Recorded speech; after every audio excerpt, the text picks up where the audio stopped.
आज एक हिंदू संत का बयान आता है, वो कह रहे हैं कि अम्बेडकरवादियों समझ लो, होश में आ जाओ, हम पुष्य मित्र शुंग की औलाद है, जो कदम उठा रहे हो सोच समझ के उठाना। तो उनको भी बता दीजिए कि हम सम्राट अशोक की औलाद हैं और सम्राट अशोक की औलाद है और हम सत्य हिंसा कर्मों में विश्वास रखते हैं और उनको पुष्यमित्र शुंग होने पर यदि गर्व है तो हमें सम्राट अशोक होने पे, बुद्ध के वंशज होने पे गर्व है। तलवार उठाएंगे सम्राट अशोक की तरह? बुद्ध, सम्राट अशोक ने बुद्ध का मार्ग अपनाया है जी। हम संविधान से तलवार से पहले संविधान उठाएंगे।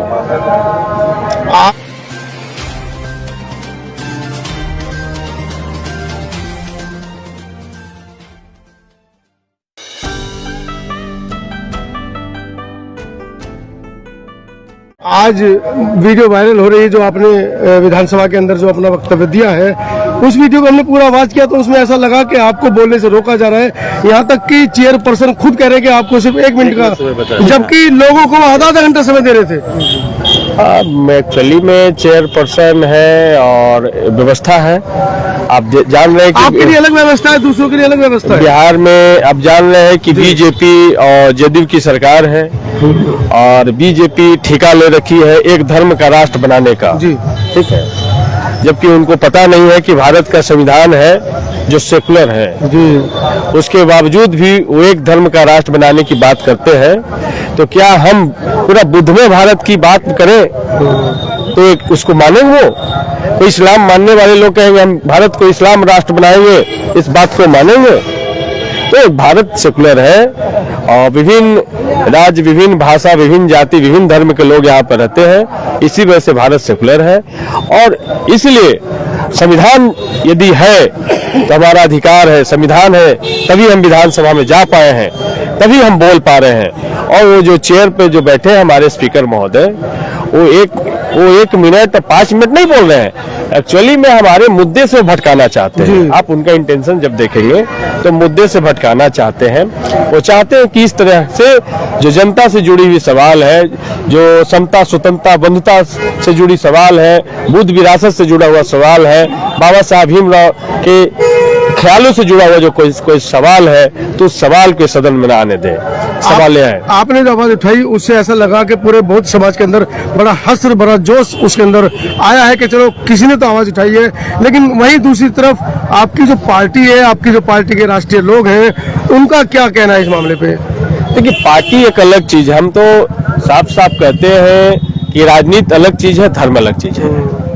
राजनीति को धर्म से कभी नहीं जोड़ना चाहिए। एक भारत में बीजेपी, आरएसएस ने धर्म और राजनीति को एक साथ करना शुरू किया, नहीं तो विभिन्न धर्म के मानने वाले लोग एक ही पार्टी में होते हैं। राजनीति और धर्म अलग है, लेकिन आपने राजनीतिक रूप से आवाज उठाई तभी देश में हल्ला मचा है। ये संवैधानिक अधिकार है, जो संवैधानिक अधिकार का जो हनन हो रहा है, इसलिए हमने उस बात को वहां पर उठाया कि यदि हमारा धर्म सेकुलर, राष्ट्र सेकुलर है, यदि आर्टिकल 25 से आर्टिकल 28 में धार्मिक स्वतंत्रता का अधिकार है, तो 1949 बीटीएमसी एक्ट क्यों एप्लीकेबल है?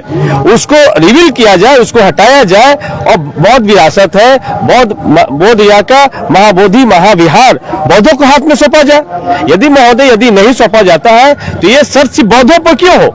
यदि सभी धर्म के मानने वाले यदि यहाँ हो सकते इसमें मेंबर, तो फिर अयोध्या के राम मंदिर में इस्लाम धर्म के मानने वाले क्यों नहीं मेंबर होंगे? सिख धर्म के, बौद्ध धर्म के, जैन धर्म के मानने वाले क्यों नहीं, पारसी धर्म के मानने वाले क्यों नहीं मेंबर होंगे?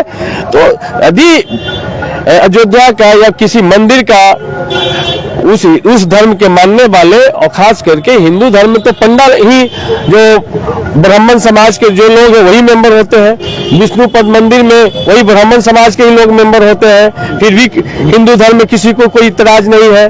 फिर आप जब गुरुद्वारा में जाइएगा तो वहाँ सिख धर्म के मानने वाले लोग का अपना अधिकार है। जब चर्च में जाएगा तो क्रिश्चियन धर्म के मानने वालों का अपना अधिकार है, तो फिर ये जब बौद्ध महाविहार है, हमारा महाबोधि महाविहार है, उसमें हिंदू धर्म के लोगों को एक दूसरे धर्म के लोगों का हस्तक्षेप क्यों चलेगा? इसलिए अब वो एक्ट को हटाया जाए। एक्ट को हटा करके समता, स्वतंत्रता, बंधुता का ख्याल रखते हुए, आर्टिकल 25 से लेकर आर्टिकल 28 का ख्याल रखते हुए बौद्ध महाविहार बौद्धों के हाथ में सौंपा जाए, हमारी एकमात्र मांग यही है। ऑल इंडिया बुद्धिस्ट फोरम की तरफ से आकाश लामा जी ने, बनते क्रियाशील जी ने स्पष्ट बता दिया है कि अगर बीटी एक्ट निरस्त नहीं किया जाता है, पहले तो संशोधन की बात चल रही थी, अब उनका स्पष्ट कहना है कि जब तक निरस्त नहीं किया जाता है हम नहीं उठेंगे। और जिस दिन बुद्ध पूर्णिमा है 12 मई के लिए एक बड़े आह्वान का इन्होंने ऐलान कर दिया है।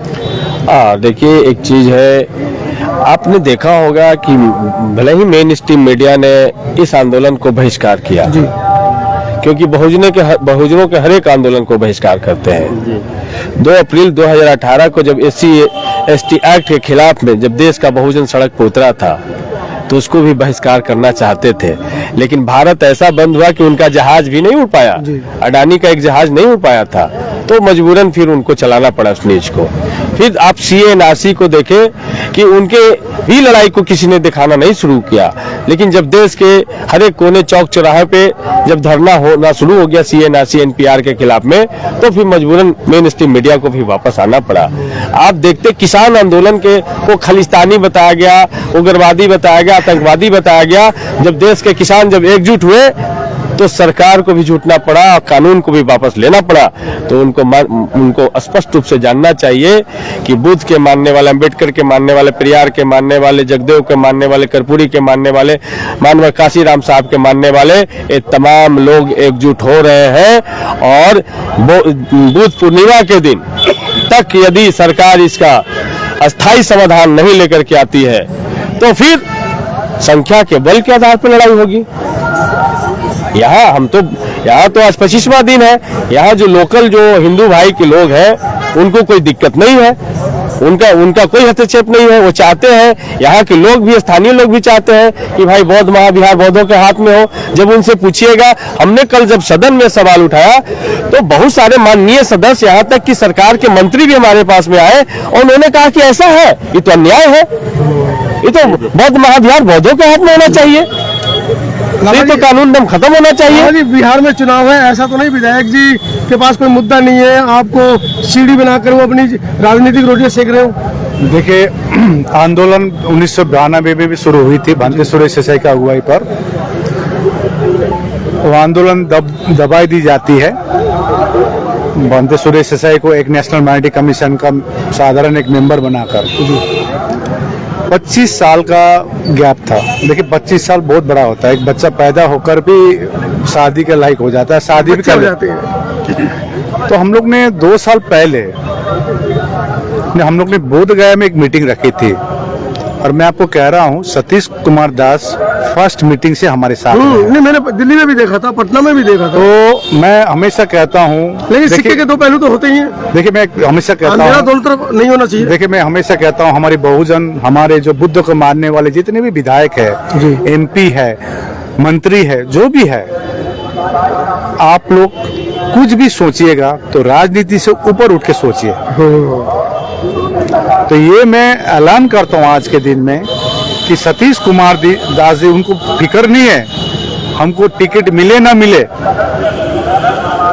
लेकिन हमको अगला टिकट मिले ना मिले उनको फिक्र नहीं है। मैं फर्स्ट डे से देखता हूँ प्रखर होकर सदन में बात उठाती है, और कल उन्होंने जो बात भी उठाई, इवन मेमोरेंडम भी दिए। हम लोग ने ऑल इंडिया बुद्धिस्ट फोरम के लेटर हेड पे उनको दिए थे लेटर, उन्होंने नीतीश कुमार जी को भी दिए। ऐसा भी मैं सुनने में आया, सतीश कुमार जी अभी इंटरव्यू में बोल रहे थे, उनके वक्तव्य सुनकर, उनकी जो भाषण सुनकर नीतीश कुमार जी भी हंस पड़े, मतलब खुशी थे। कोई तो आया, उस पुकार रहे थे, आओ बहुजन समाजो, आओ।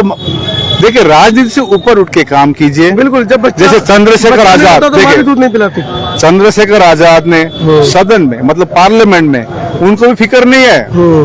उनको एक ही चीज फिक्र है, हमारे बहुजन समाज के बारे में फिक्र है उनको। तो यदि इस प्रकार का चंद्रशेखर आजाद जैसे, सतीश कुमार जी जैसे हमारे समाज में और भी मंत्री या MP MLA बात रखेंगे तो ये उदाहरण उनके लिए है, ठीक है ना। तो मैं हमेशा कहता हूँ, जैसा अभी उन्होंने बताया, राजनीतिक मुद्दा दूसरा है, एक धार्मिक मुद्दा है, फंडामेंटल राइट्स की मुद्दा है। ये अब क्लियर कर रहे हैं हम लोग ना, आपको यदि ये दिक्कत है तो बौद्धों के भिक्षु को भी रख दीजिए ना अयोध्या में, कह रहे हैं ना सीधा।